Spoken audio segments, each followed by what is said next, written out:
안녕하세요. 오늘도 제 영상 선택해주셔서 감사드리고 여러분의 구독과 좋아요가 영상 제작에 큰 힘이 되니 한 번씩만 부탁드립니다. It's 카타임 시작합니다. 안녕하세요. 카타임입니다. 쌍용 자동차가 얼마 전에 결국 법정 관리를 신청을 했습니다. 11년 만의 일이죠. 만기가 다가오는 부채를 많더라고요, 빚이. 그래서 그걸 갚지 못해서 어쩔 수 없이 이렇게 법정관리를 신청했다고 하는데, 이 법정관리가 뭔가 찾아봤더니 부채를 갚을 능력이 없는 회사를 회생시킬 것인지 아니면 파산시킬 것인지 법원의 판단을 맡기는 거라고 합니다. 만약 쌍용이 존속했을 때 가치가 파산했을 때 가치보다 더 크다고 판단이 되면 쌍용은 존속을 할 것이고요. 그 반대의 경우라면 파산을 하게 될 것이죠. 그런데 쌍용은 자율구조조정 프로그램이라는 것도 함께 신청을 했다고 합니다. ARS라고 부르던데요. 자율적인 구조조정을 통해서 부채를 갚으면 법정 관리를 취소할 수 있는 그런 제도인 것 같습니다. 이를 통해 대략 한 3개월 정도의 시간을 벌었다고 합니다. 아마도 지분 매각 협상 중인 마인드라와 HAAH 오토모티브 간 협의할 수 있는 시간을 마련하기 위해서 이런 전략을 쓴 것 같아요. 지분 협상을 하는 당사자들에게는 3개월 정도 시간을 주었으니까 나쁘지 않은 전략이죠. 그 정도 시간이면 협상 충분히 할 수 있는 거니까요. 그런데 이제 올류 렉스턴이 좋은 반응을 얻고 있죠. 그러면서 반전의 기회를 잡고, 그리고 내년에 제200과 전기차 이 두 종의 신차를 내놓으려고 했던 쌍용 입장에서는 큰 타격이 아닐 수 없습니다.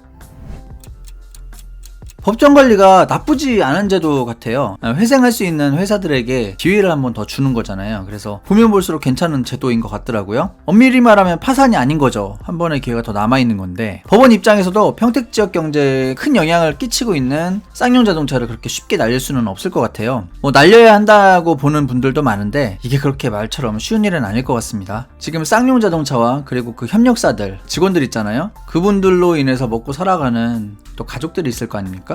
넓게 보면 이 가족들까지 영향을 끼치는 인구가 대략 60만 명이라고 해요. 이 말이 60만 명이지 천안이나 청주 이런 도시들이 보통 한 5, 60만 정도 되잖아요, 인구가. 그러니까 굉장히 많은 인구입니다. 영향을 받는 이 사람들이 굉장히 많은 거예요. 이런 대규모 기간 산업을 쉽게 날릴 수가 있을 것인가? 아까 말씀드렸듯이 그렇게 쉬운 일은 아니에요. 하지만 일반인들 입장에서는 법정 관리 들어갔다고 하면은 그냥 저기 망했네 이렇게 생각을 합니다. 굉장히 직관적으로 생각을 하죠. 저도 그랬고. 그럼 그 망한 회사라는 낙인이 찍혀버린 그 회사의 자동차 아무리 잘 나왔어도 그걸 쉽게 선택할 수 있겠느냐? 올류 렉스턴 참 좋게 나왔는데 참 괜찮은데 이걸 선택할 수 있느냐 없느냐의 문제는 다르죠. 그리고 지분 협상이 잘 마무리된다고 하더라도 뒤이어 일어날 대규모 구조조정은 불가피할 것 같습니다. 고강도로 개선을 아마 해야 될 거예요. 지금같이 계속 적자를 쌓아가서는 그 누가 오더라도 좀 힘들 것 같아요. 아마 이는 회사 구성원들에게는 큰 아픔으로 다가갈 듯 한데요. 지분 협상이 결렬되는 경우보다는 낫겠지만 지역경제, 더 나아가서는 대한민국 경제에 큰 타격이 될 것 같아요. 그 점이 좀 많이 안타깝고요. 이래저래 현대사에 상당히 아픈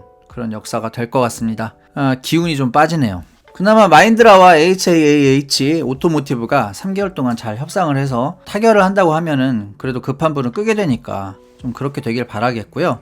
근데 솔직히 HAAH 오토모티브가 그렇게 큰 회사가 아니에요. 근데 3조 규모 정도로 알려져 있는 쌍용 자동차를 완전하게 소화할 수 있느냐, 그 점은 좀 걱정이 됩니다. 그래도 어쩌겠습니까? 지금에 와서 다른 투자자를 찾을 수도 없을 문제고요. 개인적으로는 영혼을 끌어다가 만든 것 같은 이 올류 렉스턴, 저뿐만 아니라 여러 소비자들이 갖고 있는 그 기대에 부응하는 모습을 보여줬다고 생각을 하고요. 그리고 내년에 출시된 제200의 프로토타입 디자인도 상당히 잘 나왔다고 합니다. 그래서 좀 기적과 같은 일이 일어나길 바랬어요. 근데 결국에는 이렇게 됐습니다. 현실은 좀 냉정한 것 같고요. 경랑 속으로 빠져들어 버렸다고 해도 과언이 아닌데, 쌍용 자동차가 비록 지금은 한 치 앞을 내다볼 수 없을 정도로 불확실성에 갇히게 되었지만, 그리고 또 정상화를 위해서는 아주 쉽지 않은 과정들이 남아있고 수많은 갈등들이 기다리고 있지만, 상처투성이가 되더라도 부디 망하지 말고 있는 힘을 다해서 일어나 주길 한 사람의 쌍용차 오너로서, 그리고 한 사람의 그 응원을 하는 국민으로서 간절히 바라보도록 하겠습니다. 이제 어떻게 만들면 소비자들이 좋아하는지, 올류 렉스턴 내놓으니까 소비자들이 상당히 좋아하잖아요. 이제 좀 감이 잡히지 않습니까? 근데 이렇게 감을 잡았는데 이대로 쓰러지면 너무 아쉽잖아요. 힘내주시기 바랍니다. 응원하도록 하겠습니다. 영상 여기까지 하겠고요. 도움이 되셨다면 구독과 좋아요 많이 부탁드립니다. 시청 감사합니다.